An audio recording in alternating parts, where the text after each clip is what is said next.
Nothing in life has any meaning except the meaning that I give it. You're the one that puts the label on what things mean. And the last time you were with me, I gave you a phrase when we talked about transformational vocabulary. If you recall, transformational vocabulary is the idea that we get all these pictures and sounds and feelings and sensations start to come in our body, but we don't know what it means till we put a label on it. So you get all these things and they feel uncomfortable, they feel kind of painful, and you call that humiliation. Will that intensify the feeling more than if you say, I'm a little frustrated? Yes or no? You better believe it. The label we put on our experience becomes our experience. And we are the person doing the labeling. Now, granted, I'll agree that most of us are on automatic pilot. We're using a labeling and a communication process that we don't even think about consciously. And we can easily point to other people and show how they created that feeling for us. And certainly they helped us to get into state.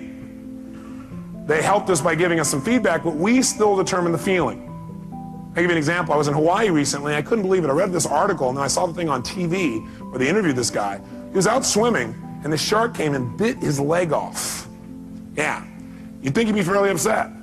Why would you be upset if you lost your leg? After the initial pain, why would you stay upset? Because of the meaning you'd link to that, right? What would be the meaning that would make you feel upset all the time? That's right, the meaning of loss, that you had lost something. See, almost all pain you're ever going to feel in your life, the pain that people have that makes them upset, it all starts with, I call it emotional anatomy. It all starts in one place. Pain starts with, number one, I'll put it down at the bottom here, a feeling of loss. A feeling of loss. Now, can you ever really lose anything? Only if you perceive that there's a loss. Is that true? Are you following me on this now for a second? You can only feel loss if you perceive it. In other words, you have to tell yourself there's a loss. You have to communicate that you've lost something. This man was not upset. In fact, he was concerned about the shark. Yeah, you say, this guy's on drugs. No, he was sincere. Because his belief was that, number one, he was responsible, not the shark, because he was a swimmer and he knew that in the area he was there were sharks, and if he's thrashing around on the top, they think it's a turtle, they'll come after him. But his concern was that people were so upset about it that people were going to go out and rage and kill the sharks in that area. How's that for sorting by others instead of sorting by self? So the meaning for him was, this was a learning experience. That's what it meant to him. For other people, it mean, I'm maimed for life. With a different meaning that he communicated. If he would have said, I'm maimed for life, I'll never be the same. I can never accomplish anything. A woman will never be attracted to me. I'll be a gimp for the rest of my life. If he would have linked those meanings, do you think he would have been in the same state, yes or no? No way. By the way, maybe this is temporary, right? I don't know. I don't know this guy. I'm not going to be around a long time to meet him. But I can tell you for years what I've done is interview people who are absolutely what I think are spiritual masters. What I mean by spiritual masters is not flying to the east and meeting somebody who sits and meditates. I mean somebody who doesn't have the use of their legs or their arms and lives in absolute joy and is totally loving and tries to figure out how to contribute to other people. To me, that's a spiritual master. And I'll tell you what, there's tons of them. And they're my friends now because I go to learn from them. You know what I find out? They have developed belief systems that have helped them to interpret human behavior in a way that causes them not to be upset. Because no matter what happens, they finally figured out something. If you want to succeed in life, figure out how it works and then do it that way, not the way you think it should be. See, what most of us do is we run around in life with all these rules about how life should be, about how you should be, about he should be, how doctors should be, how staff should be, how patients should be. But you know how they're going to be? How they really are. Not how you want them to be. And then every time they don't meet your criteria, rah, you communicate to yourself, it's time to be annoyed. Or maybe a more intense word. Is that true? When you have an upset of any sort, you're feeling some negative emotion, it always comes down to really you have a feeling of what? Loss. But do you ever really lose? No, you don't ever lose anything. It just changes form. Hey, nothing in the entire universe ever disappears. Nothing. Not your physical body, not rocks, not stones, nothing. Everything in the universe transforms from one form to another. You take water and you try and destroy it, let's say you boil it, what does it become? Steam. Everything in the world transforms to a higher level. It's always transforming. You got to realize you can't lose anything. You can transform things, but you can't lose anything. Second thing is, if you really want to shift, then the fastest way to change your life is to get back in the growth mode. I don't care what it is. If you want to know what makes people happy, it's one word: progress. It's not achievement. Achievement gives you happiness for a moment, or maybe a week, or whatever. Whatever it is you think you've got, when you get there, it doesn't last.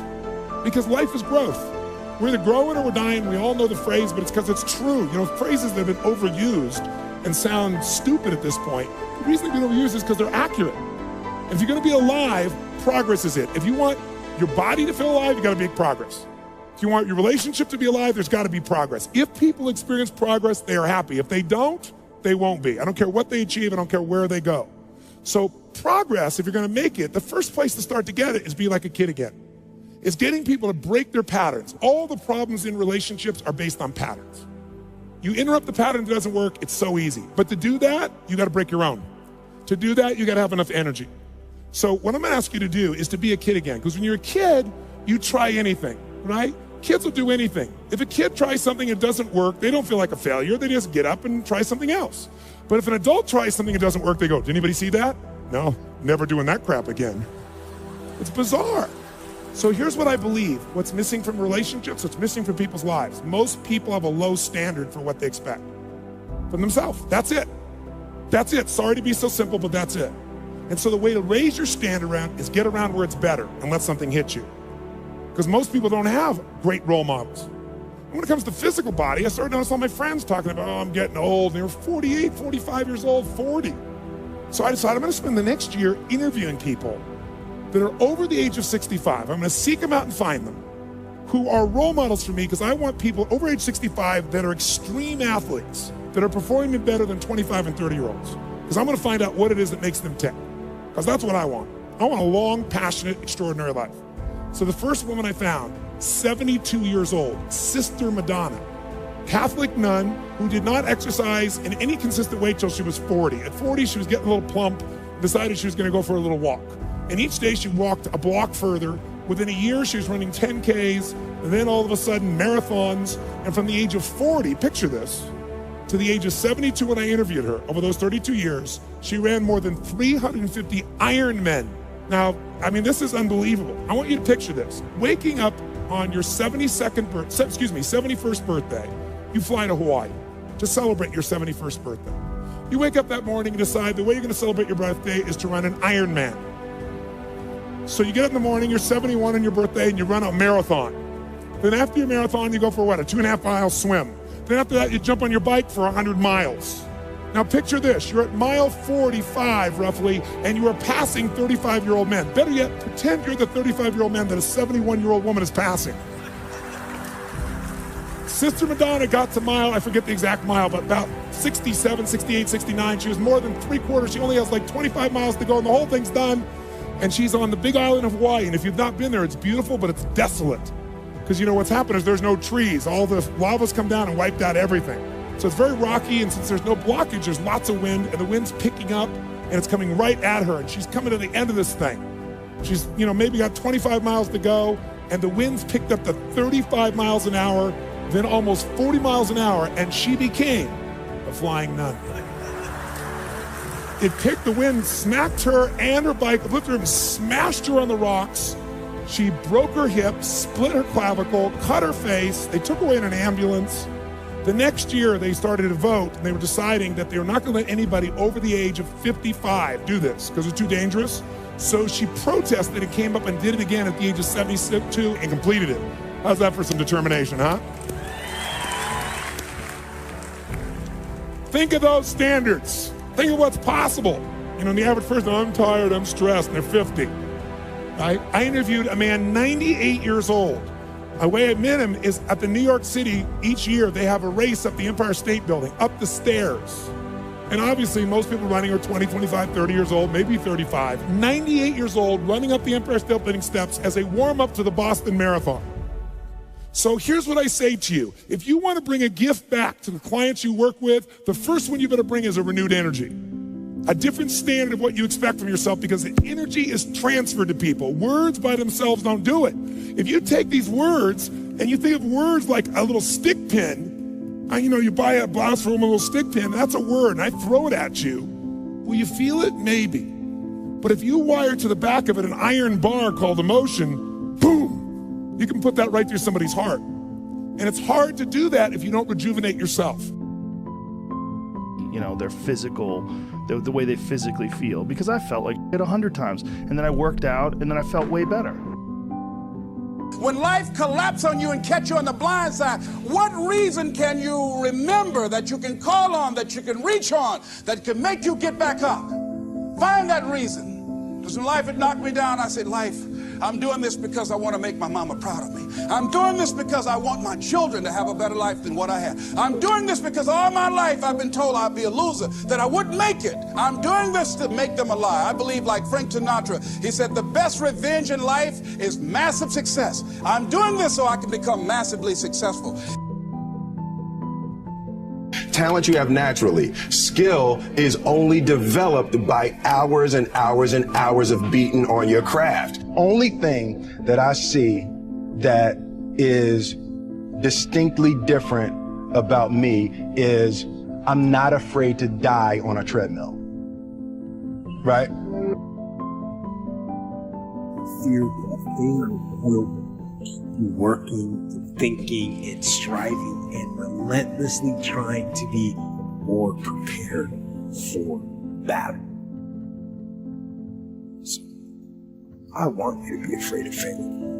I was.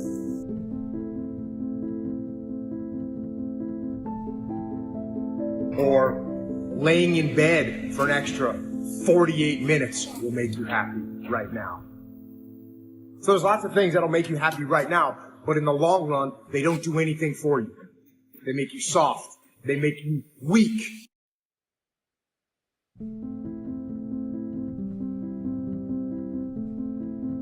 But I tell you, there are some times in life where you fall down and you feel like you don't have the strength to get back up. And fear comes in. Just that fear paralyzes you. And I just want to ask you today, do you think you have hope?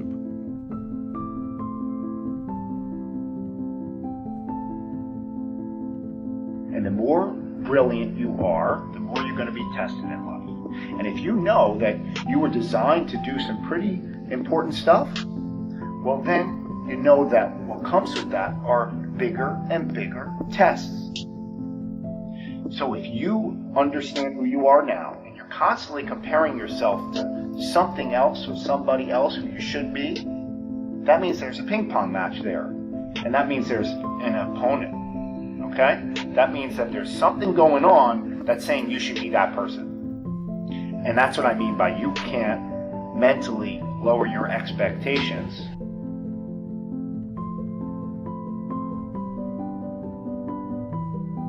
It was hard, ladies and gentlemen. It was very difficult to pick myself up each day believing that I could do it. There were times that I doubted myself. I said, God, why is this happening to me? I'm just trying to take care of my children and my mother. I'm not trying to steal or rob from anybody. Why did this have to happen to me? It was very hard. And here's what I want to say to you. For those of you that have experienced some hardships, don't give up on your dream.